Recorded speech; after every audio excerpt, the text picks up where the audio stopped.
This one gonna be a public service announcement to my brothers.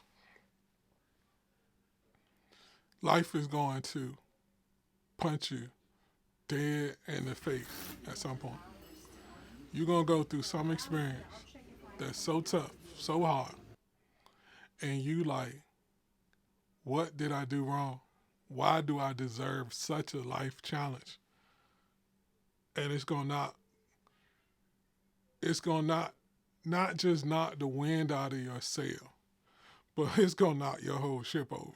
And you're gonna be like, I don't think I could go through this.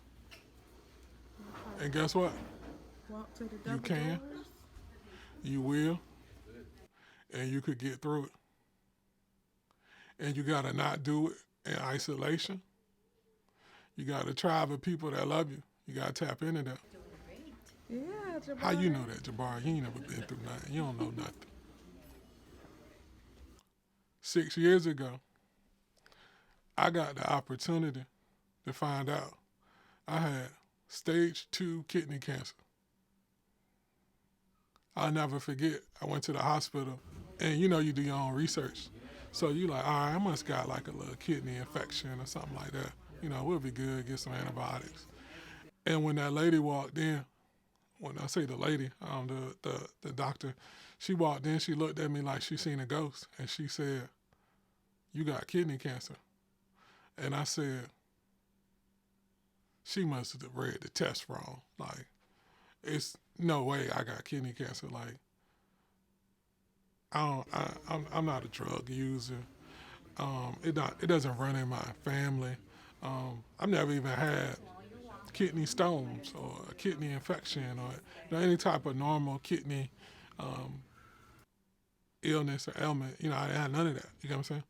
And life really like knocked me square in the face, square on my heels. And you know, it takes, and everything was just rolling quickly. So you figure out, I went to the hospital. She said, I already made an appointment for you with the specialist. You'll see them on Monday. Saw the specialist on Monday. They start doing their tests, and they're like, hey, you know, it's gonna take 3 or 4 days to find out what stage you are. You know, stage 1, stage 2, stage 3, stage 4, and those are the longest, just 3 days. And I ended up being stage 2, and my kidney was 60% cancer. The only reason it wasn't stage 3 was because it didn't expand outside of the kidney. So the doctor's recommendation was pretty much I could remove about 80% of the kidney, or I could remove the entire kidney, whatever was my preference, and he gave me his recommendation.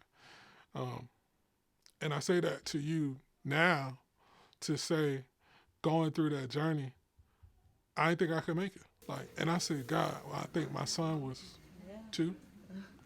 And I said, God, the last thing this world needs is another black boy that don't have his daddy. Don't take me now. Like, this can't possibly be my time. And God honored that, and he allowed me to make a full recovery. And shouts to Inky Johnson. That the most painful struggles can grant us the most necessary growth. Said in times like these, it helps to recall there have always been times like these. He was essential during that period for me, as far as like keeping my spirits lifted, and just him as a motivational speaker and an inspiration, him telling his story.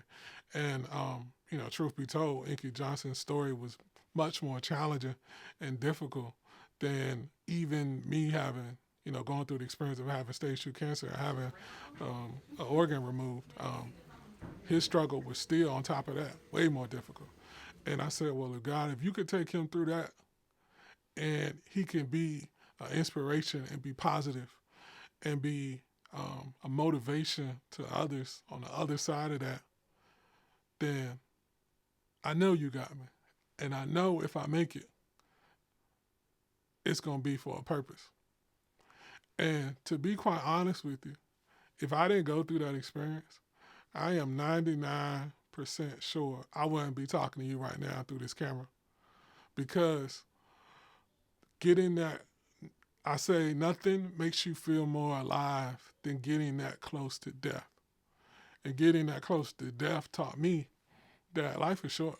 And when you got a great idea, or even if you got a good idea, and honestly, it might be a bad idea, but when you got an idea to be creative or to do something, just do it.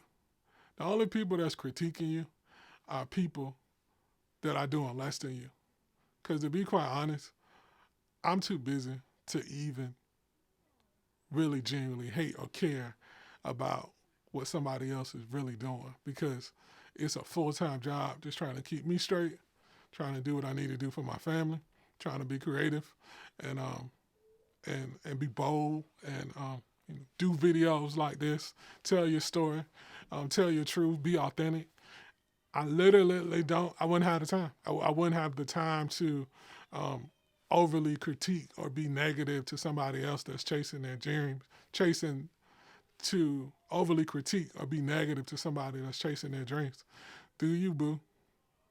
Do your best. Try your best. It's out there. If not you, then who? If not now, when? So I give you that tip knowing mental health is real, and it's a lot of people faking the funk.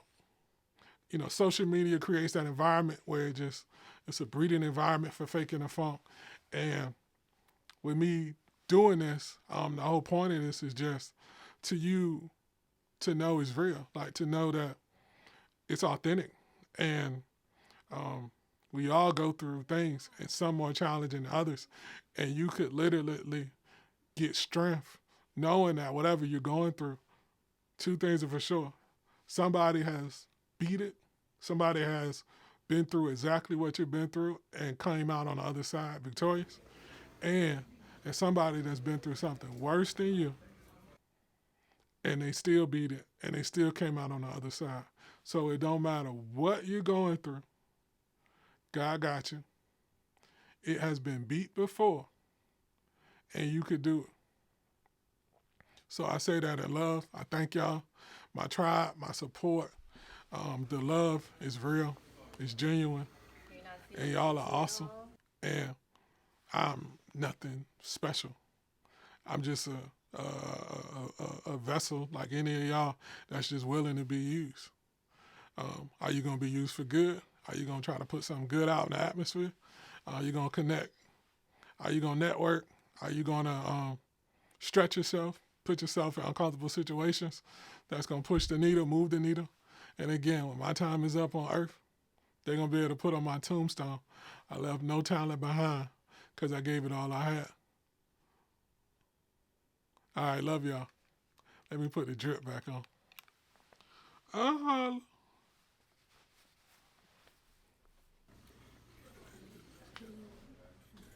Your neck is killing you because of this, is it?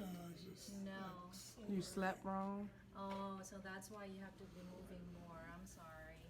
It's gonna be temporary. What? It's from the positioning. The neck is hurting. Oh. It's from the positioning. Yeah, if you stay on one position